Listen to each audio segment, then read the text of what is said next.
So Dan, there's a misconception that as long as a compliant IUID mark has been applied to the asset, then the program is all set. Well, that's not true. Reporting the asset data to the WAF Business Suite and then up to the IUID registry is critical to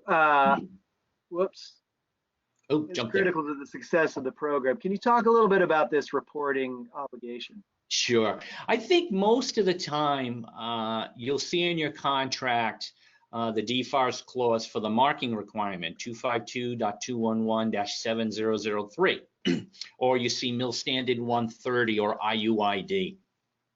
Pretty easy to pick out, and you know you got to mark that asset with an IUID label.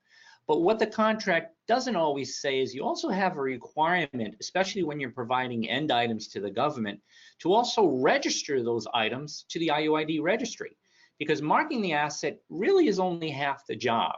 You also want to tell the government, okay, what it is and now who has the custody. So the IUID registry data submission is, again, what is the item, you know, part number, etc. How and when it was acquired, when did you ship it? What is the value of the item? Who now has custody? How is it marked? What is the unit of measure? These are all the various items that are required to fully register an IUID.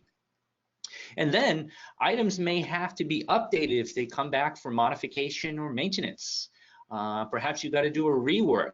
If that part numbers change, well, now you have a new IUID that has to be reported to the government.